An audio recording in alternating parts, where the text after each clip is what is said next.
Boa noite, irmãs, irmãos. Que bom podermos adorar o Senhor, esse Deus maravilhoso, na pessoa de Jesus Cristo. Irmãos, nós vamos falar exatamente, bem diretamente sobre Jesus Cristo nessa noite. Como em todas as pregações, na verdade, não é? A aplicação geral sempre afunila para Jesus, apresentando Jesus. Mas agora nós vamos falar realmente como nós começamos a carta aos Hebreus, na semana passada, fazendo aquela apresentação, aquela panorâmica, não é? Bem rapidinho sobre a carta, tirando os pontos principais da carta aos Hebreus e fazendo essa apresentação do próprio autor, que nós não conseguimos apresentar, não é? Nós não sabemos quem ele é, mas sabemos alguma coisa a respeito dele, pudemos ver, não é? Então, extraímos algumas verdades ali já a respeito dessa carta. A carta aos Hebreus, como nós vimos nessa apresentação, e eu vou fazer um pequeno resumo aqui para benefício daqueles que não estiveram aqui semana passada, e para recapitulação nossa também, nós vimos que essa carta aos Hebreus, toda ela é uma palavra de exortação. O que seria uma palavra de exortação? Nós vimos também que essa palavra de exortação nada mais é do que, muito mais do que uma simples reprimenda. A admoestação é mais do que, digamos assim, o autor da carta trazer uma palavra dura como se fosse uma bronca, né? Como se fosse uma repreensão pela infidelidade dos irmãos dessa igreja. Falamos também que eram várias igrejas, e os Hebreus são igrejas constituídas de judeus convertidos ao cristianismo, que estavam passando um sofrimento muito grande. Então, essa palavra de exortação é mais que isso, é uma palavra de encorajamento. Vai além do que uma simples reprimenda, não é? É uma palavra de encorajamento para que os leitores dessa carta permanecessem firmes na fé em Cristo. Nós vimos também que a preocupação do autor é com a possibilidade da apostasia, de que acontecesse uma grande apostasia. Qual era o motivo? O motivo de um grande sofrimento, uma perseguição intensa que esses irmãos hebreus estavam passando. Consequentemente, essa tristeza profunda poderia levá-los à apostasia. Vimos também que a apostasia não é simplesmente abandonar o evangelho verdadeiro, Cristo, a sua palavra, uma igreja bíblica, por assim dizer, e voltar para o mundo. Não. A apostasia é mais do que isso. Não é só se desviar e voltar para o mundão, como a gente fala popularmente, não é? A apostasia também é o que poderia acontecer com os hebreus, era deixar o cristianismo para voltar ao judaísmo. Então, deixar Cristo e a verdadeira palavra, o verdadeiro evangelho, e ir para uma religião, também é apostasia, também é abandono da fé, também é voltar para algo que não é o verdadeiro. Isso também é apostasia, que poderia acontecer com os hebreus. Então nós vimos isso também, né? E isso por causa das perseguições da época. Eu gostaria que os irmãos abrissem então capítulo 1, nós vamos fazer essa exposição, vamos dividi-la em 3 partes. Nós vamos ler do versículo 1, capítulo 1, versículo 1 até o versículo 4, e vamos fazer vamos expor a primeira parte, explicar e tentar aplicar a primeira parte. Depois a gente vai ler do versículo 5 até o 14 como segunda parte. E capítulo 2, de 1 a 4, seria a nossa terceira parte nessa noite e a aplicação de tudo que a gente vai ver nesse primeiro capítulo. Então a primeira parte dessa noite, desse estudo, a gente vai intitular como a revelação divina em Cristo é maior que a dos profetas do Antigo Testamento. Vai aí do capítulo 1, versículo 1, até o versículo 4, tá? Primeira parte é essa. A segunda parte vai receber o título de A posição de Cristo é maior que a posição dos anjos. Então vai do versículo 5 até o 14, até o fim do capítulo 1. E a terceira parte seria o título de a primeira exortação da carta. A primeira exortação, ou como palavra de exortação, é a primeira que nós vamos encontrar, no capítulo 2, de 1 a 4. Vai ser a primeira exortação da carta. Então, nesse início aqui, nós podemos perceber, e vamos ler então do versículo 1 até o versículo 4, conforme a gente for mudando, terminando uma primeira parte, vou para a segunda e vou ler o texto, tá bom? Então a gente vai lendo, fazendo a leitura do texto bíblico, conforme a gente vai avançando de parte por parte, ok? Então, vamos fazer a leitura então do versículo 1 até o versículo 4 do capítulo 1. Vamos lá, revelação de Deus. Versículo 1. Havendo Deus outrora falado, muitas vezes e de muitas maneiras aos pais pelos profetas, nestes últimos dias nos falou pelo Filho. Pelo Filho, a quem constituiu o herdeiro de todas as coisas, pelo qual também fez o universo. Ele, ou seja, o Filho, que é o resplendor da glória e a expressão exata do seu ser, sustentando todas as coisas pela palavra do seu poder, depois de ter feito a purificação dos pecados, assentou-se à direita da majestade nas alturas, tendo se tornado tão superior aos anjos, quanto herdou mais excelente nome do que eles. Oremos. Pai, mais uma vez nós pedimos a Ti graça, sabedoria e discernimento espiritual, Senhor, para que possamos compreender a majestade desse trecho das Escrituras.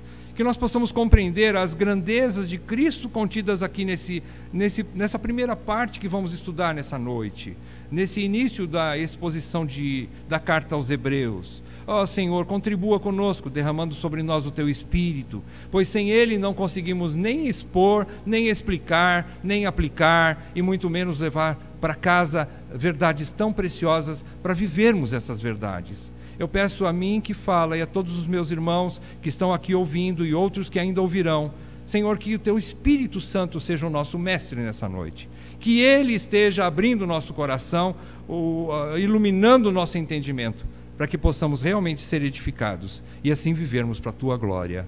É o que nós pedimos, Senhor, em nome de Jesus. Amém. Amém. Irmãos, então, percebemos aqui que o autor tem pressa, você percebeu?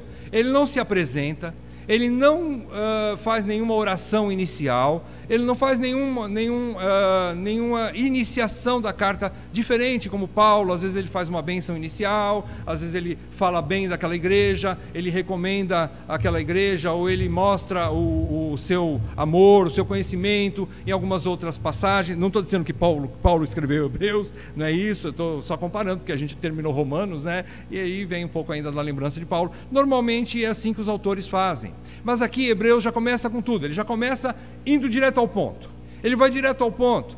Percebemos aqui a importância, não é? A gravidade do assunto e a urgência de expor as ideias do autor. Então ele já começa, nem se apresenta, né? E ele já começa com tudo, mostrando aqui as grandezas de Cristo, as grandezas de Cristo Jesus. Primeiramente em relação, ele vai falar sobre os profetas, e depois vai falar sobre os anjos. E a gente vai ver por quê, profetas e anjos. Então ele já começa mostrando, e ao longo de toda essa carta nós vamos ver que ele vai falar das grandezas de Cristo em relação a todos os personagens e instituições do Velho Testamento. Ele vai mostrar que Cristo é maior. Se você quiser guardar uma palavra que expressa o cerne da ideia do autor de Hebreus, é essa: Cristo é maior, Cristo é superior. Essa é a ideia central da carta, que vai sendo exposta ao longo de todos os capítulos, né? Vamos lá, nessa primeira parte aí, nós vemos que ele está falando sobre a revelação de Deus em Cristo é maior que a dos profetas. Primeiro, irmãos, vemos aqui, eu quero deixar claro também para os irmãos, antes de começar a detalhar esse primeiro ponto, que o autor tem um método didático aqui, tem um método para expor. O método dele é o seguinte: primeiro ele mostra o seu argumento, apresentando textos baseados em textos do Velho Testamento. Então primeiro ele expõe o seu argumento. Percebam que são 3 pontos que em cada parte ele vai fazer. Vocês vão perceber isso.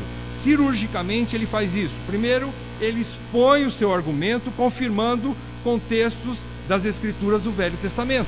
Ele aplica o Velho Testamento, ele usa o Velho Testamento. Por quê? Porque os seus leitores estão acostumados com o Velho Testamento. Era a Bíblia da época, por assim dizer. Era aquilo que eles recebiam como escritura autorizada e realmente a revelação autorizada de Deus. Eram as escrituras do Velho Testamento. Então, em primeiro, ele expõe o argumento, usando esses textos do Velho Testamento. Em segundo lugar, depois que ele expôs, ele faz uma aplicação do ensino, tirando desse argumento que ele faz, em cada parte ele faz isso, ele faz uma aplicação, como os irmãos poderiam aplicar aquilo em suas vidas, como os hebreus deveriam aplicar aquilo em suas vidas. E por último, em terceiro lugar, ele faz uma exortação quanto aos perigos de negligenciar aquele ensino. Então ele mostra o argumento, ensina a aplicar aquela verdade, e depois ele diz: se vocês não aplicarem, vocês estão correndo sério risco para a sua fé cristã. Vocês estão correndo risco. Então esse é o método do autor. Vamos ver então a primeira parte. A revelação divina em Cristo é maior que a dos profetas. Aqui capítulo 1, como nós vimos, de 1 a 4, a gente percebe em primeiro lugar, quem que está falando aqui? Quem fala? Não estou falando o autor da carta. Estou falando, ele diz que alguém fala, havendo Deus. Quem está falando? Deus está falando. Né? E ele está falando que Deus fala. Para quem ele fala? Ele diz aos pais. No versículo 2, ele diz: nesses últimos dias nos falou. Agora, quem é que está falando no versículo 2? É Deus. É o mesmo Deus. Ele falou, mas ele ainda fala. Para quem? No passado, para os pais, mas agora é para nós. Para nós. Então, Deus fala para o seu povo. Essa é a premissa que nos baseia, não é? Deus fala para quem? Para o seu povo. Então o autor vai mostrar aqui que, em primeiro lugar, nessa primeira parte, a diferença entre a fala de Deus em Cristo é maior do que a fala dos profetas na questão do tempo. Aqui ele, em primeiro lugar, levanta a questão escatológica, o tempo.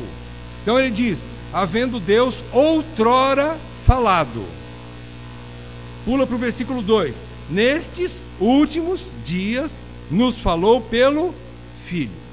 Então, outrora, havendo Deus outrora falado, em contraste com nestes últimos dias, a gente percebe que o outrora aqui dá a ideia de uma fala no tempo passado.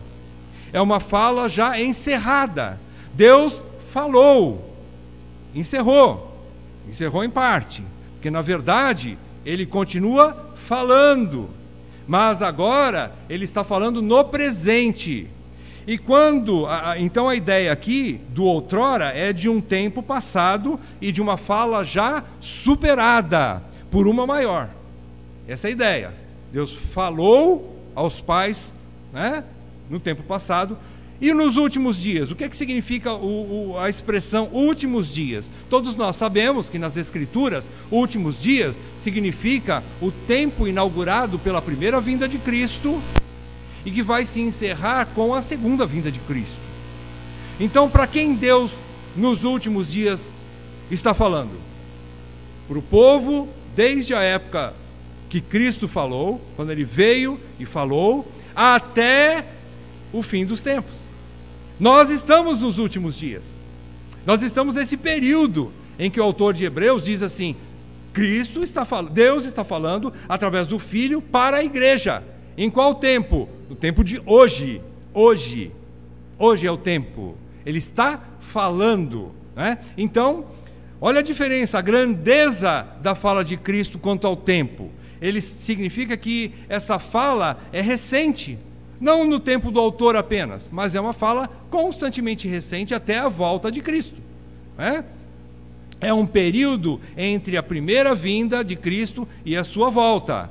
E ela representa a última etapa da ação de Deus na história. É a sua última fala registrada na história. Ah, mas eu recebi uma nova revelação. Ah, então fica com ela, porque eu já tenho toda a revelação de Deus. Onde é que está a revelação de Deus? Está na palavra de Deus. Quem revelou tudo a respeito de Deus? O Filho. O Filho é a expressão exata Já estou pulando para a segunda parte, mas ele é a fala de Deus. E quando ele falou, falou e ponto. Ele é a última fala de Deus. Então deixe de lado qualquer outro tipo de revelação, de profecia, eu recebi uma visão que Deus tem uma nova mensagem para o povo de Deus. Não, se não estiver dentro da palavra de Deus, esquece. A revelação de Deus é através do Filho agora, é a maior e a última. E tudo que Deus tinha que falar, falou através do Filho. E ainda está falando através do Filho, pela sua palavra. E ponto final. Então, quanto ao tempo, a fala do Filho é infinitamente maior do que a dos profetas, porque ela não só é a última fala de Deus, mas porque agora nós vamos ver outro ponto, quanto aos número de vezes e às muitas maneiras. Olha agora como o autor vai completando a sua ideia que a fala de Cristo é superior à fala dos profetas. Segundo ponto, então, a gente vê quanto ao número de vezes e as muitas maneiras. Ele diz, versículo 1, Deus falou muitas vezes e de muitas maneiras, aos pais pelos profetas. Mas ele diz, versículo 2, que o Filho, a quem constituiu o herdeiro de todas as coisas, pela qual também fez o universo, ele diz que nos últimos dias nos falou, ponto final. Ele falou, ele concluiu a fala. Então a superioridade a nível de número de vezes e de muitas maneiras é que o número de vezes, quando Deus falou muitas vezes e repetidas vezes ao povo, e muitas maneiras, quais são as muitas maneiras? Por exemplo, Deus veio falando do Velho Testamento, veio falando através de profetas, de reis e sacerdotes e pessoas que Deus levantava para falar em nome dele. Ele falou de muitas maneiras, de muitas vezes, e também as muitas maneiras. Quais eram as maneiras? Deus falou através de visões, Deus falou através de aparições. Ele apareceu em forma de homem, de anjo mais humano, para Abraão, por exemplo, para Jacó. Deus veio e falou com eles, através de teofanias. O que seriam teofanias? São manifestações de Deus, são apresentações de Deus, maneiras de Deus se apresentar. Através de quê? Por exemplo, a sarça ardente, quando ele apareceu a Moisés e falou com Moisés através de uma árvore pegando fogo. Deus apareceu, é uma teofania. A nuvem e a coluna de fogo também era uma maneira de Deus se apresentar ao povo, através de sonhos também. Ele falava através de sonhos a algum dos seus profetas que ele escolheu para isso, e através disso então ele trazia a sua mensagem para o seu povo. Então muitas vezes e de muitas maneiras. O que a gente conclui? A gente conclui que essa fala de muitas vezes e através de muitas maneiras, ela foi a fala de Deus, sim. O Velho Testamento jamais pode ser descartado. Não, ele é a fala de Deus. Só que essa fala do Antigo Testamento, apesar de legítima, ela era incompleta, ela foi progressiva e ela também apontava para uma fala maior. Toda a fala de Deus no Velho Testamento, através dos profetas, através de todos os veículos que Deus usou, apontava para uma fala que viria, que seria o Messias, que seria o próprio Filho. Então apontando para uma revelação que viria, que seria maior. Então pelo Filho significa uma fala única e final. Quando o autor diz aqui, ele nos últimos dias nos falou pelo Filho, falou, a expressão falou, significa assim, falou e ponto. Ele não virá mais falar, seria essa a ideia. O Filho veio e falou em nome do seu Pai, esse Filho que trouxe a fala final de Deus, ao contrário de muitas vezes, de muitas maneiras, como se Cristo precisasse voltar outras vezes, antes da sua segunda vinda, onde Ele consumirá todas as coisas, concluirá todas as coisas, Ele precisasse vir para explicar de novo. Não, Ele veio e explicou definitivamente. Então olha a grandeza da fala de Cristo. Ela é a maior questão escatológica, né, porque é a última fala, e ela é também a fala completa. Por exemplo, é bem melhor você conversar pessoalmente com uma pessoa do que você ficar mandando e-mail, por exemplo, para ela. Vamos supor uma pessoa que mora lá em São Paulo, você está aqui em Campo Grande, você não consegue transmitir direito sua ideia, quando são ideias muito complexas, não é? Você tem que transmitir sua mensagem para aquela pessoa. Às vezes você não consegue fazer de forma muito convincente ou muito clara através de um e-mail, através de outros métodos. Mas quando você senta com a pessoa, cara a cara, olhando no olho, é diferente. Parece que tudo se esclarece de uma maneira bastante mais fácil, bem mais fácil, né? Fica bem mais claro. Então é o que Deus fez em Cristo. Ele veio, olhando no olho, presente, e falou. E quando ele falou, agora eu não falo mais, porque eu já falei o que eu tinha que falar. E isso ficou registrado no Evangelho, né? Por isso que o Evangelho é precioso para nós, porque é a fala de Deus em Cristo, a expressão de Deus em Cristo. Então aí, ela foi a ele, o Filho, que é a expressão exata de Deus. É diferente das muitas maneiras imperfeitas e simbólicas.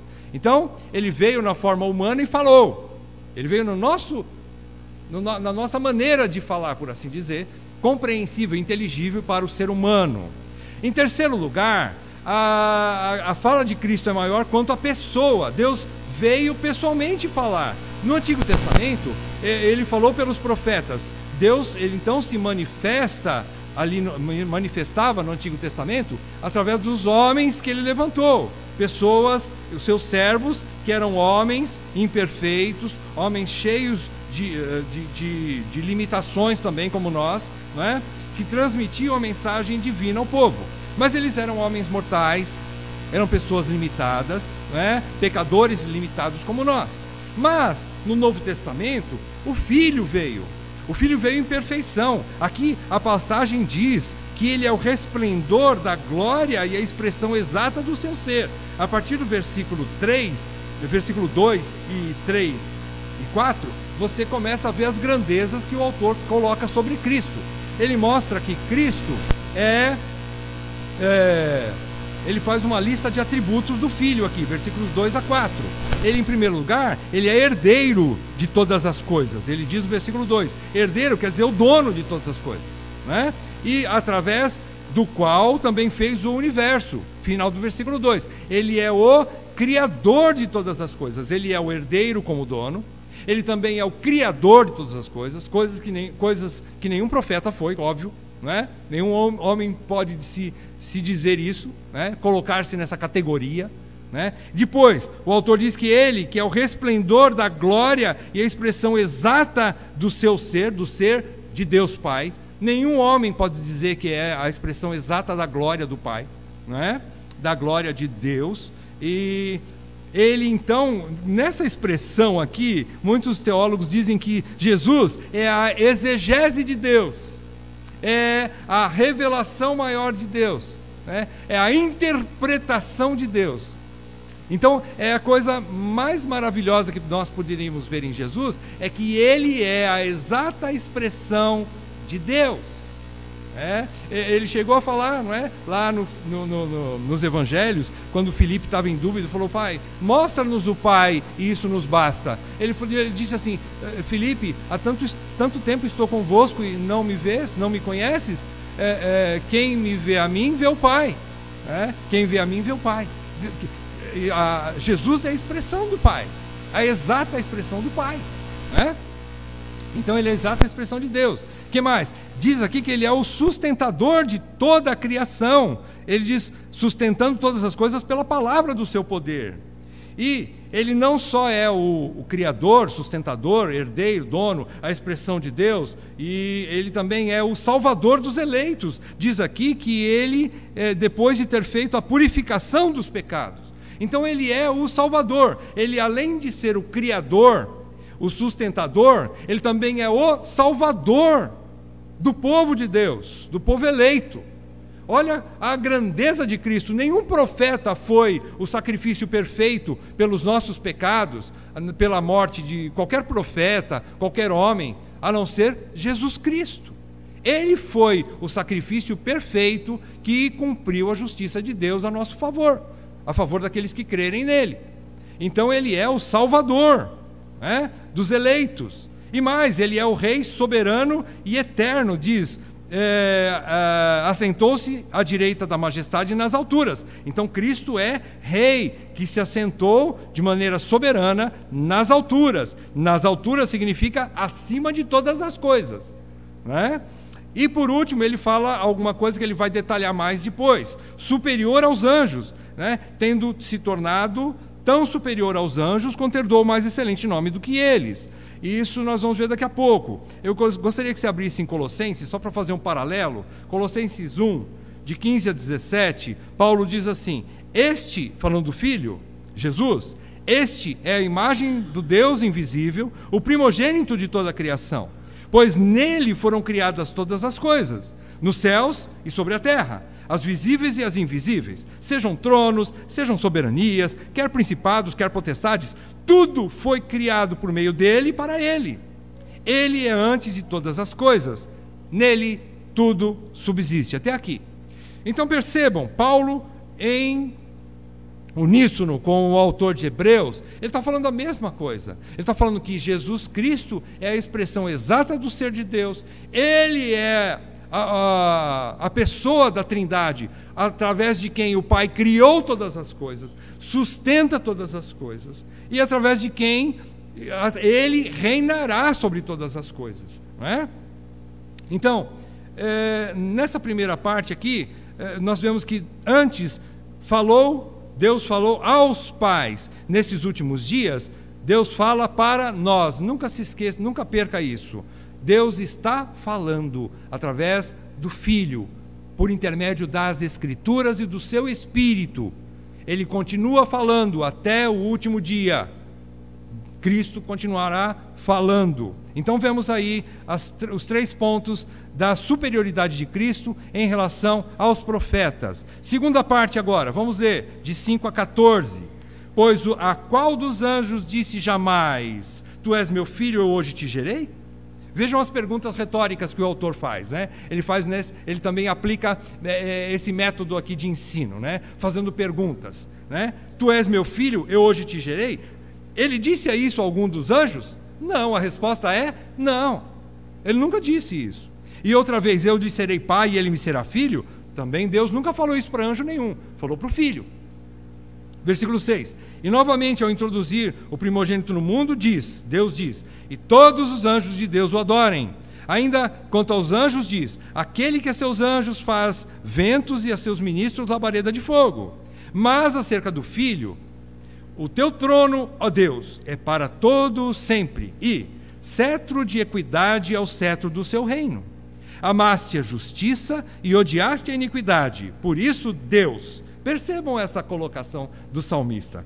Por isso, Deus, o teu Deus, te ungiu com óleo de alegria, como a nenhum dos teus companheiros. Ainda, no princípio, Senhor, lançaste os fundamentos da terra, e os céus são obra das tuas mãos. Eles perecerão, tu, porém, permaneces. Sim, todos eles envelhecerão, qual veste. Também qual manto os enrolarás, e como vestes serão igualmente mudados. Tu, porém, és o mesmo, e os teus anos jamais terão fim. Ora, a qual dos anjos jamais disse: assenta-te à minha direita, até que eu ponha os teus inimigos por estrado dos teus pés? Qual é a resposta para essa pergunta? Nenhum dos anjos. Deus não falou isso para nenhum dos anjos, falou para o Filho. Versículo 14. Não são todos eles espíritos ministradores, enviados para serviço a favor dos que hão de herdar a salvação? Sim, essa é a resposta. Eles são apenas ministros de Deus e da igreja, de Cristo e da igreja. Então vamos lá. Segunda parte agora. Cristo é maior ou superior aos anjos. O autor usa aqui nada mais, nada menos do que 9 textos do Antigo Testamento, sabendo que os leitores, então, como eu já disse antes, eles reconhecem o Velho Testamento, as Escrituras do Velho Testamento, como a revelação inspirada e autorizada de Deus. Eles reconhecem como a verdade de Deus. Então o autor sabiamente usa essa palavra para apontar para Jesus. O que foi escrito outrora está falando daquele que viria, que já veio, que é Jesus. Ele é a realidade daquilo que era uma sombra no Velho Testamento. Ele é a realidade. Então, tudo isso ele usa para comprovar a superioridade de Cristo em relação aos anjos. Agora fica uma pergunta, quanto aos profetas, tudo bem, né? Que eles eram pessoas presentes, de carne e osso, e as pessoas poderiam até confundir, como confundiram, né? Acabaram colocando Moisés em alta conta, às vezes muito mais do que Cristo. Muitos judeus ainda têm esse tipo de idolatria, por assim dizer, com relação a Moisés, com relação à lei e Moisés, e não reconhecem Jesus como Messias, o verdadeiro, aquele que viria. Bom, qual é a questão aqui dos anjos? Por que tanta preocupação com anjos? A questão é o seguinte, é que os hebreus, especialmente os hebreus, ou seja, os judeus que se converteram ao cristianismo, eles levavam muito em conta o ministério angelical, não só por conta da defesa que eles muitas vezes exerceram contra os inimigos do povo de Deus. A gente tem o caso aí, lá na época de Isaías, não é? Quando um único anjo destruiu 185 mil soldados do exército assírio, se eu não me engano, Então a gente vê esse caso e outras situações, quando Deus usou anjos para auxiliar o seu povo, mas especialmente mais do que isso, porque segundo a tradição judaica, foram os anjos que trouxeram as tábuas da lei, que tiraram das mãos do Senhor, de Deus, quando Moisés estava no monte recebendo a lei de Deus. Foram os anjos que pegaram as tábuas da lei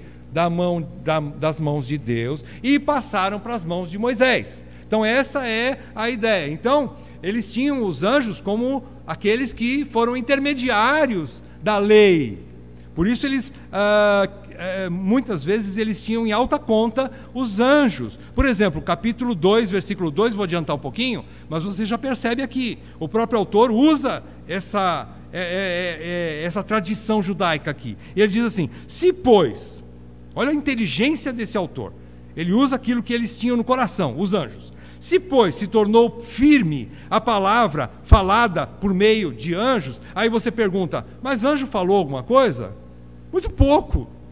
Mas a ideia aqui é exatamente essa, a palavra falada por meio de anjos era a lei.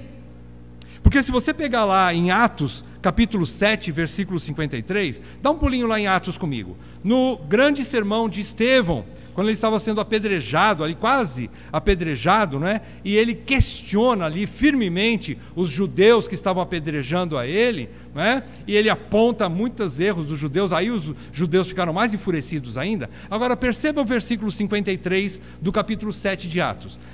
Estevão diz assim: vós, está apontando para os judeus que estavam querendo matá-lo, vós que recebestes o quê? A lei. Através de quê? Por ministério de anjos. Por ministério de anjos. E não aguardastes. Então aqui a ideia é que os anjos pegaram as tábuas da lei e passaram para Moisés. E Moisés trouxe para o povo. Se você pega em Gálatas 3:19, Paulo diz a mesma coisa, no finzinho do versículo, quando ele está falando qual é a serventia da lei, e ele vai falar ali, a questão da serventia da lei é para expor pecados, essa lei que foi promulgada por meio de anjos, quando ele diz ali em Gálatas 3:19, então a ideia é mostrar que o que fala Jesus é maior do que os anjos, porque os anjos, apesar de serem muito bem quistos pelo povo judeu, por causa do ministério deles e ter trazido a lei, por assim dizer, eles não são maiores do que o Filho. E então ele, em primeiro lugar, do versículo 5 a 9, o autor vai dizer que Cristo é o Filho e ele é Rei. Ele diz, voltando lá no texto de Hebreus, capítulo 1, versículos 5 a 9, ele diz: tu és meu filho, Deus falando, tu és meu filho, eu hoje te gerei. Aqui a questão também, que muitas vezes as pessoas se confundem, é que Cristo foi gerado. Não, aqui não é que ele não existia e de repente ele foi gerado. O Filho sempre existiu. Ele não tem início e fim de dias. Como nós vamos estudar, chegando lá na frente, sobre o sacerdócio de Melquisedeque, e ele vai falar sobre que, semelhante a Melquisedeque, que não teve início e nem fim de dias. Então o Filho é eterno. Mas a questão aqui é que ele apresentou na encarnação, Cristo veio. E Cristo, quando falou, este é meu Filho, em quem eu tenho todo o meu prazer, aquela voz do alto que foi ouvida pelo povo, quando o Filho foi batizado, ele estava apresentando o Filho. Este é meu Filho amado. Semelhante ao que ele diz aqui no Salmo 2, versículo 7, que é esse primeiro texto aqui. Tu és meu Filho, eu hoje te gerei. É de uma forma assim, como se ele tivesse o Pai apresentando o Filho para a humanidade, agora encarnado. Ele está falando da encarnação do Filho. Ele foi gerado aqui, não que ele nunca não existia e foi gerado naquele momento. Não, ele encarnou naquele momento. E o Pai apresenta o Filho. E ele então está mostrando que aos anjos, os anjos não são filhos nessa categoria aqui. Quando ele fala de o Filho, é o Filho da mesma essência do Pai. Ninguém será filho como Jesus é filho. É filho na mesma essência de Deus. É uma das pessoas da Trindade. Então nós somos filhos, mas filhos diferentes, em outra categoria, infinitamente mais inferior do que o Filho, que é Jesus. Ele é único, ele é exclusivo, ele continua sendo o primogênito do Pai. Apesar de que agora ele também ele é o unigênito do Pai, que é a mesma categoria, da mesma essência do Pai. Mas ele não só é o unigênito, agora, através dos muitos filhos, ele é também o primogênito, ou o filho mais velho, né? Porque agora Deus tem muitos filhos, através de Jesus. Então ele é filho. E mais, o autor diz aqui, que os anjos de Deus o adorem. Versículo 6, né? Ao introduzir o primogênito no mundo, Deus diz, os anjos de Deus o adorem. Naquele momento, quando Cristo nasce, houve realmente uma orquestra sinfônica, né, por assim dizer, na glória celestial cantando, né? Que este era realmente aquele que viria, né? Houve um cântico. Os anjos foram criados para adorar o Filho, né? Diferente, então, vejo aqui a grandeza do Filho. Os anjos são adoradores do Filho e são também seus ministros. Versículo 7. Ainda quanto aos anjos diz, Deus falando quanto aos anjos aqui, Salmo 104, versículo 4, diz assim, aquele que a seus anjos faz ventos e a seus ministros labareda de fogo. Essa expressão aqui quer dizer que Deus manda os anjos para onde Ele quer. Os anjos são ministros, servos, está a serviço de Deus, né? Vão para lá, vão para cá. Labareda quer dizer assim, algo instável. Se o vento sopra, a labareda vai para lá, vai para cá, né? É instável, né? Diferente do Filho. Então os anjos são servos, né? Depois ele diz que Cristo, versículo 8, aí fala da majestade do Filho. Acerca do Filho, Deus diz, versículo 8, o teu trono, ó Deus, é para todo sempre. Aqui, ó Deus, se referindo ao Filho, aquele que assentou à destra de Deus nas alturas. E ele diz, versículo 9, amaste a justiça e odiaste a iniquidade. Por isso, olha só, parece que são dois deuses aqui, não é? Mas não são dois deuses. É o Filho, o Pai, falando para o Filho. Não, perdão, o autor do Salmo 45, falando do Deus Pai e do Deus Filho. Por isso, Deus, falando do Filho, o teu Deus, falando do Pai, né, te ungiu com óleo, unção aqui, ungiu com óleo de alegria, como a nenhum dos teus companheiros. Companheiros, provavelmente se referindo aos anjos. Aos anjos, Deus não fez isso. A unção aqui é unção real, a unção de majestade. A unção do Filho é para que ele fosse o governador soberano sobre todo o universo. E ele fez isso aos seus companheiros anjos? Não. Aos seus anjos ele não fez isso. Deus só ungiu o Filho para ser rei. Aos anjos não. Então aqui está a grande diferença. O Filho é rei e é filho. O Filho, diferente dos anjos. Segundo ponto, ele vai falar que Cristo é criador os anjos são criaturas. Versículos 10 a 12, ele diz assim: no princípio, Senhor, lançaste os fundamentos da terra, e os céus são obras das tuas mãos. Todos esses textos aqui corroboram com todos os outros textos que mostram que Jesus é o Criador de todas as coisas. Como João, capítulo 1, nós vemos ali que João mostra que sem ele, ele falando do Filho, Jesus, o Verbo divino, sem ele, nada do que foi feito se fez. Então ele é o agente de Deus que criou todas as coisas. Cristo é o Criador de todas as coisas. Então esse Senhor aqui, que faz parte do Salmo 102, o autor aqui está pegando o Salmo 102 e diz: no princípio, Jesus, o Senhor, lançou os fundamentos da terra, os céus são obras das suas mãos, e eles perecerão, tu, porém, permaneces. Sim, todos eles envelhecerão, qual veste, também qual mantos enrolarás, como vestes, né, serão igualmente mudados. Tu, porém, és o mesmo, e os teus anos jamais terão fim. Ele está dizendo o seguinte, que tudo o que contém na terra, nos fundamentos da terra, versículo 10, e nos céus, o que contém nos céus? Os anjos. Tudo o que foi feito quando Cristo criou o que tem na terra, Cristo criou tudo o que tem nos céus, e dentro do que tem nos céus estão os anjos. Então os anjos são criaturas. Cristo é o Criador. Olha a diferença, né? Absurda, grande, né? Imensa, em relação a o Filho, Cristo e os anjos, né? Então ele está dizendo isso, ele está querendo usar aqui os céus, se referindo àquilo que os anjos estão lá dentro. Os anjos não são eternos como Cristo. Sim, agora eles não vão morrer lá na frente, mas chegou um tempo na história que eles foram criados. Nós não temos esse registro, mas no tempo de Deus, Deus criou os anjos. E quem foi a pessoa que criou os anjos? Cristo. Cristo criou todas as coisas, inclusive as coisas que estão nos céus. Então, os anjos não são eternos como o Filho. O Filho não tem começo de dias e nem terá fim de dias. Os anjos, é verdade, não terão fim de dias porque eles são eternos agora, mas eles tiveram um começo. Eles não são eternos desde a eternidade passada, não. Como nós, no momento da história, Deus criou.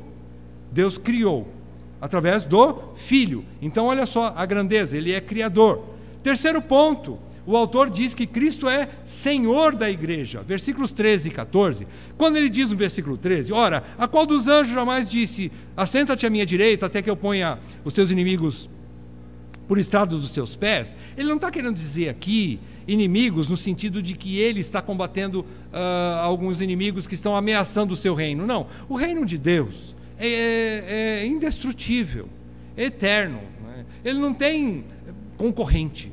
O diabo e seus inimigos, o diabo não é um Deus antagônico, não é um Deus que combate a divindade, não é? Não, ele não é um Deus concorrente, não, inclusive ele é servo do Senhor, não é? Ele está a serviço de Deus, por incrível que pareça. Então, os inimigos aqui são inimigos da igreja. E quando Deus diz que ele vai destruir esses inimigos enquanto o Filho está sentado no seu trono, é como se ele dissesse assim: filho, espera um pouco, eu destruirei todos os inimigos da sua noiva, para que você um dia assuma o casamento, as bodas com ela. Eu vou te entregar a noiva, antes eu vou destruir todos os inimigos dela, os inimigos da noiva. E ele diz no versículo 14, e agora ele vai falar, não são todos, quem são esses aqui? Todos eles, os anjos.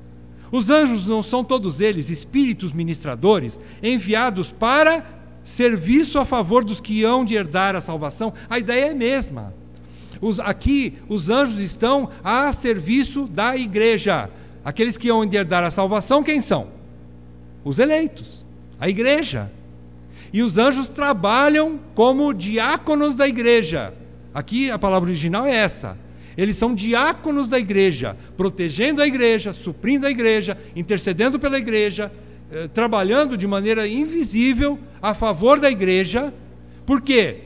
Essa é a maneira que Deus está destruindo o inimigo, vai destruir de uma maneira definitiva no futuro, e então ele vai apresentar a noiva para o filho, e ele vai ser o rei, a majestade dele, e ele vai se casar com a sua noiva, né? Com a igreja.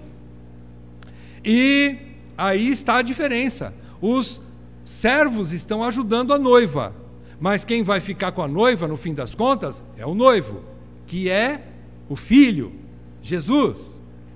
Ele vai herdar. Então a diferença é absurda. Ele é senhor da igreja, enquanto os anjos são servos da igreja, são diáconos da igreja. Veja a diferença, né? Entre um e outro. Perceberam? Então aqui ele expõe toda essa distância, essa grandeza entre a diferença entre Cristo e os anjos. Primeiro ele falou Cristo e os profetas, agora Cristo e os anjos. Qual a conclusão que a gente tira dessa segunda parte? Que os anjos são servos da igreja, Cristo é o Senhor da igreja, e Ele é Senhor também dos anjos. E na verdade, Cristo é Senhor de todo o universo. Cristo é Senhor absoluto de todo o universo. Agradou ao Pai dar-lhe o reino de todas as coisas, né? O domínio de todas as coisas, perdão, né? O Filho. Vamos à terceira parte, concluindo. Depois que ele falou então da superioridade de Cristo em relação aos profetas, da superioridade de Cristo em relação aos anjos, agora vem a primeira aplicação e a primeira exortação. Ele diz assim, capítulo 2, de 1 a 4. Por essa razão importa que nos apeguemos com mais firmeza às verdades ouvidas, para que delas jamais nos desviemos.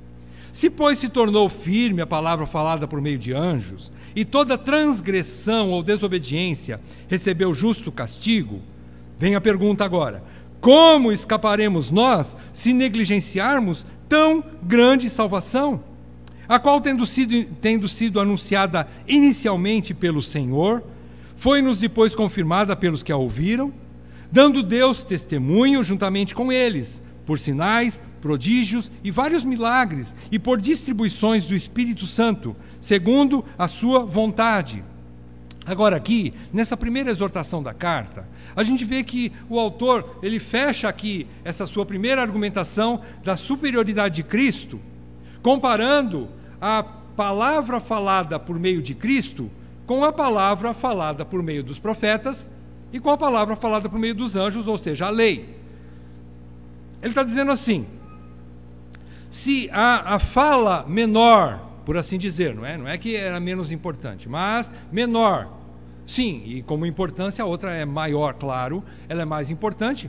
Então, se a palavra falada por meio de anjos, se ela, quando desobedecida, recebia justo castigo, Deus castigava a todos os que desobedeciam à lei, não é?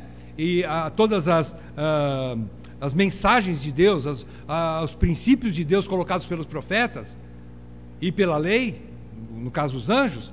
Aí ele diz: como que nós vamos escapar? Você pensa que você vai escapar se você desobedecer a palavra falada por intermédio do Filho?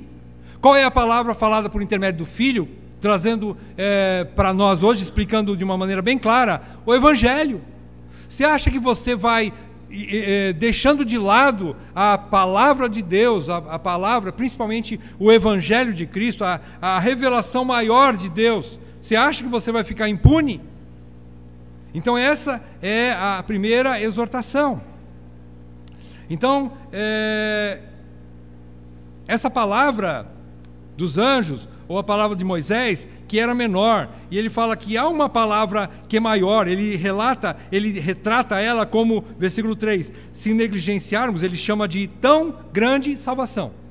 A tão grande salvação, ele está querendo dizer aqui, de toda a obra, a vida, a pessoa e a fala de Cristo. Isso significa, resume em tão grande salvação. Tão grande salvação é tudo que Cristo falou, ensinou, tudo que Cristo fez, e mais do que isso, a própria pessoa dele, a expressão da glória de Deus nele. Se ele, que é o próprio Deus vindo e falando, aliás, se antigamente pelos servos, que são os anjos, ou os profetas, que eram homens, vocês desobedecendo, vocês eram castigados, imagine quando Deus veio pessoalmente e falou cara a cara com você. É o que ele fez, através do Evangelho, através da pessoa do Filho.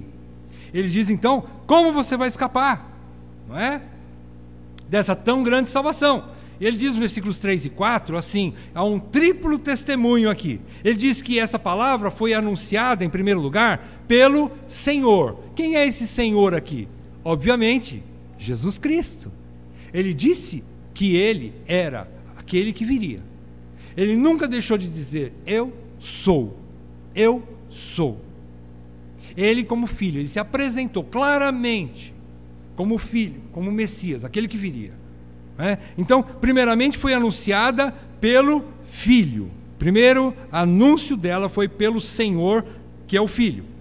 Em segundo lugar, depois foi confirmada pelos que a ouviram. Quem são esses que ouviram? Os primeiros que ouviram são os apóstolos, os que registraram tudo para nós, nos evangelhos, nas cartas, no livro de Atos e na revelação de Apocalipse. Todas essa fala, não é, foi registrada através dos apóstolos. Em primeiro lugar pelo Filho, depois pelos apóstolos, que são aqueles que a ouviram. Em terceiro lugar, testemunhada pelo seu Pai, pelo Pai de Jesus. Diz aqui, dando Deus, versículo 4, dando Deus. É como se Deus estivesse operando de forma miraculosa, sobrenatural, espetacular, fazendo por intermédio dos apóstolos muitos milagres. Ele diz aqui, testemunhando Deus juntamente com eles. Eles quem? Com esses que a ouviram. Do versículo 3, confirmada pelos que a ouviram, Deus estava com esses que ouviram, juntamente com eles, fazendo sinais, prodígios e vários milagres, e por distribuições do Espírito Santo, segundo a sua vontade. Ora, se com tudo isso aqui, alguém pega e não crê, e rejeita, não tem mais outra opção. Não virá uma segunda chance, ou mais uma chance. Não haverá uma nova revelação de Deus. Essa é a última. Deus confirmou. Deus disse através do Filho, a gente estou dizendo aqui, palavras minhas, é como se Deus estivesse dizendo assim, eu falei e não falarei mais. Tudo que eu tinha que fazer e tudo que eu tinha que falar, eu já fiz na pessoa do Filho. E mais, eu usei novos profetas, por assim dizer, que são os apóstolos, falando e confirmando sobre o Filho, sobre o Evangelho. Se o Velho Testamento apontava para um Messias futuro, as cartas e toda a revelação de Deus através dos apóstolos que escreveram as cartas, apontava para o Filho já manifestado, olhando para trás, mostrando e apontando o Filho. Então, há uma convergência, tanto da fala nova dos apóstolos, apontando para Cristo, como de toda a revelação passada, apontando para Cristo. Tudo apontava para Cristo. A grande centralidade de Deus foi em Cristo. Então é aqui que nós encerramos. E qual é o apelo do autor, então? O apelo do autor está no versículo 1. Aqui está a aplicação. Ele diz, por esta razão, por causa disso, por causa dessa grandeza de Cristo, da sublimidade de Cristo, por essa razão, que é o que ele falou tudo antes, no capítulo 1 inteirinho, por essa razão importa que nos apeguemos com mais firmeza às verdades ouvidas, para que delas jamais nos desviemos. Porque se um dia você se desviar dessas verdades, não tem outra chance. Não tem outra verdade. Só se você se arrepender e voltar para essa verdade. Porque esta é a única e última verdade de Deus, através do Filho. Não tem mais nova revelação, nunca vai ter. E tudo que Deus tinha que falar está contido nas Escrituras, que as Escrituras revelam Cristo. É isso. Simples assim. Para nós, o que nós aprendemos nessa noite? Vamos então, fechando as conclusões e uma aplicação final aqui. Em primeiro lugar, nós aprendemos que não há então mais novas revelações, ou, profecias, além do que está registrado nas Escrituras. Veja bem, Deus, através das Escrituras, o autor de Hebreus, ele não descarta o Velho Testamento. Ele só está falando que o Velho Testamento estava apontando para algo maior. Havia uma revelação maior que viria. E o Velho Testamento fala sobre isso, simplesmente apontando para o Messias que viria, a maior fala de Deus. Então ele não descarta aquilo que foi revelado. Mas agora, depois que o Filho veio, foi a última manifestação de Deus, foi a última revelação de Deus. Então, paremos de estar buscando novas revelações. Se você escuta isso por aí, tenha cuidado no seu coração e desvie dessas questões de novas profecias, novas revelações. Irmãos, esqueça, não tem mais isso. Guarde isso firmemente no seu coração, das verdades que já foram ouvidas. Somente Cristo se revelou e a manifestação final de Deus, e ponto final. A gente vê nesses textos, quando nós falamos ali na primeira parte, comparando Cristo com os profetas, a gente vê os ofícios do Filho. O único que teve todos os ofícios foi Cristo. A gente vê ele como profeta, ele é a boca de Deus, ele é a fala de Deus, profeta. Ele é sacerdote, porque ele diz que ele resolveu a questão dos pecados. Depois de purificar os pecados, ele é então o sumo sacerdote perfeito. Não só o sumo sacerdote, mas ele é o próprio sacrifício perfeito. Em terceiro lugar, qual é o terceiro ofício? Ele é rei. Nenhum filho e nenhum anjo recebeu o trono para se assentar, a não ser o Filho. Então o Filho é profeta, sacerdote e rei completo, a manifestação perfeita de tudo aquilo que nós precisávamos de Deus, está no Filho. Então, consequentemente, não existem novas revelações ou novas profecias, fora o que está registrado nas Escrituras. Segunda lição que a gente aprende é que todo ensino legítimo das Escrituras deve centralizar-se em Cristo. Tudo vai apontar finalmente para Cristo. Então, nenhuma revelação que exalta a criação, por exemplo, falar do homem, falar de anjos, né? Infelizmente, existem alguns ministérios onde até anjos são convidados ali para estar presente. Se o anjo não chega, não começa o culto. Eu fico pensando, será que todo dia o anjo vai?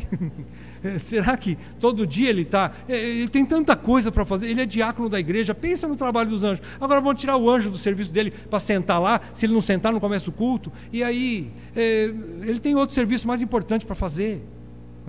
E aí, não, os anjos não estão lá, os anjos não foram levantados, criados para isso. Então não há exaltação de anjos. E nós podemos dizer que nós falamos com o chefe dos anjos, né? Por que eu preciso escutar anjo se eu falo direto com o chefe? Né? E se eu vou direto numa empresa e eu falo com o proprietário daquela empresa a respeito de um produto que eu quero comprar, o proprietário tem toda a informação para me dar, mais do que qualquer outro servo, não é? E se eu falo com o dono, por que eu vou falar com o servo? Né? Por que falar com o anjo? Tem gente que se apega tanto a anjo. Nós não estamos desmerecendo o ministério deles. Estamos dizendo apenas assim, que eles não estão aqui para ser adorados. Pelo contrário, eles estão aqui conosco. Se você não pode ver, eu também não, graças a Deus. Não estou vendo anjo nenhum, nem quero. Mas eles estão adorando o Filho como você e eu. Eles adoram o Filho. Então eles não são, eles são servos. Então essa coisa de ir atrás de anjo é balela, não existe. Jesus Cristo é que é o centro e o dono do universo. Jesus Cristo é que deve ser adorado. É a Ele que nós devemos toda a nossa adoração, todo o nosso temor e toda a nossa obediência. É a Cristo, não a anjos e nem a profetas. Por último, como aplicação, essa é a aplicação que fica para nós nessa noite. Guardemos em nossos corações. Jamais devemos deixar as verdades ouvidas com referência à Bíblia. Quando fala de verdades, aqui no capítulo 2, versículo 1, essas verdades, nós não devemos abandonar essas verdades, não é? Que nós devemos apegar-nos a ela com mais firmeza, porque muitos se apegam muito timidamente, né? Muito sem firmeza nenhuma. É tipo assim, eu vou na igreja, mas eu não vejo a hora de acabar esse culto. E principalmente quando começa a pregar, aquele cara fala demais. E não há uma intenção, um coração voltado a se apegar a essas verdades. Não por causa de mim ou de qualquer outro homem que vem aqui pregar. Quem somos nós? Mas por causa da palavra. Porque quem está falando aqui, no fim das contas, é o Filho, não sou eu. Se é o Filho que está falando e você crê assim, você veio aqui com essa expectativa de que foi o Filho que falou, então agarre-se a essa verdade. Apegue-se a ela com mais firmeza.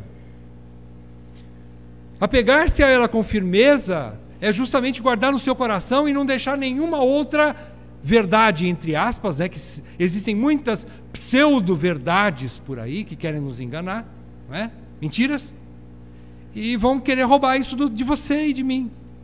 Mas não deixe. Se foi o Filho que falou, guarde no seu coração. Guarde no seu coração, para que delas jamais nos desviemos. E verdades ouvidas significa também aquilo que você lê, aquilo que você estuda em casa também, na Bíblia, lógico, né? Quando você abre a Bíblia, estuda a Bíblia, você está ouvindo o Filho falar. Você está ouvindo o Filho falar, não é? Quando você estuda, e isso você está se apegando com mais firmeza. Não é só vindo ao culto, mas é durante a semana você estudar a palavra de Deus. Ninguém vive só com alimento no domingo. Se você deixar de almoçar na segunda, na terça, na quarta, na quinta, na sexta, no sábado, você não vai ter força para vir aqui no domingo. Você está morto. Você precisa estudar. Então as verdades ouvidas é quando você ouve o Filho falando, quando você lê as Escrituras também. Quando você estuda as Escrituras. E também quando você aprende, sim, nos cultos e nas aulas da igreja. Né? Em todo o movimento da igreja aqui você aprende também, claro. Né? Aqui nós vamos ouvir de uma maneira especial. Mas não significa que você não ouça o Filho quando você estuda em casa. Então, apegar-se com mais firmeza é também ter um hábito de leitura bíblica, de estudo bíblico. Nós precisamos disso, amados. Por quê? Porque a apostasia está iminente. Está batendo as portas. E nós não podemos duvidar disso. Como eu já falei, a apostasia é um desvio para, quem sabe, não voltar mais a Cristo. Deus nos livre disso. E como é que Ele vai nos livrar? Com exortações como essa, que eu estou simplesmente transmitindo para você nessa noite. Através desse meio, Deus usa para nos dar uma chacoalhada, para fazer com que você desperte, me desperte dessa minha negligência, como Ele diz aqui, né? Dessa negligência de estudar a palavra, de se apegar à palavra. E então eu ficarei firme, você ficará firme. E quando os ventos de doutrina estranhas baterem na sua porta, você vai saber discernir, você vai estar forte e vai dizer: arreda-te, Satanás, sai para lá, porque isso aqui não é para mim. Eu já estou firme no Senhor e na sua palavra, na sua verdade. Você vai saber discernir entre o que é bom e o que é mal, entre o que é certo e o que é errado, e entre o que é heresia e o que é verdade. Como eu disse na aula passada, desculpa, não me lembro se foi na aula passada, memória ótima, né? Mas eu já havia dito um exemplo, e infelizmente aconteceu conosco aqui. Teve uma família, né, que eu fui conversar com o pai, ele havia deixado um tempo a igreja, e eu fui lá questionar, pedir, né, exortá-lo: irmão, você precisa congregar. E ele disse assim: não, mas de alguma forma eu estou ouvindo a palavra. Você está indo em outra igreja? Não, tem alguns irmãos que vêm aqui em casa. Você não está congregando no lugar nenhum? Não, os irmãos vêm aqui e pregam para mim. Eu estou estudando aqui a Bíblia. Quem são esses irmãos? São os testemunhas de Jeová. Que discernimento, irmãos. O próprio anticristo dentro da casa do homem, o homem não sabia. Simplesmente abrindo as portas para o anticristo vir pregar dentro da casa dele. Não se apegou firmemente à palavra. Não soube dizer não ao inimigo. E você e eu somos também sujeitos a isso. Deixe de se apegar para você ver. Deus tenha misericórdia de nós. Misericórdia de nós. Só isso, se apegar às verdades ouvidas, é que nos fará permanecer firmes na fé e não apostatar. Só isso. Não tem pílula nenhuma que você compra na farmácia para resolver esse problema. Não é apegando-se à fé do seu líder, do seu presbítero, pastor, diácono, do seu pai, da sua mãe, do seu discipulador, enfim, seja lá de quem for, de uma irmã que você confia, de um irmão que você confia. Não é através da fé do outro que você vai ficar firme, mas é da sua fé, que precisa da palavra para ficar firme. Você precisa desse exercício. Oremos. Pai, obrigado por essa exortação que atinge a todos nós nessa noite. Não há um bom diante de Ti, Senhor, que permanecerá de pé se negligenciar tão grande salvação. Por isso eu peço, Senhor, tem misericórdia da minha vida e dos meus irmãos aqui nessa noite, e de todos quantos são eleitos do Senhor e que estão chegando a pontos duvidosos, a frouxidão nesse relacionamento contigo, há uma negligência no estudo da Tua palavra, há uma negligência em congregar. Senhor, tem misericórdia e de alguma forma, Senhor, opera para que todos aqueles que se desviaram nesse ponto ou estão enfraquecidos e negligentes nessa área, andando de uma maneira frouxa, ó Deus, que o Senhor opere profundo arrependimento. Faz com que todos eles voltem para Ti, Senhor. Voltem para a Tua palavra, para que nenhum se desvie, Senhor. Eu rogo especialmente pelo nosso pequeno rebanho e por aqueles que estão nos ouvindo aqui. Assim o peço, no nome santo do nosso Senhor Jesus Cristo. Amém. Amém.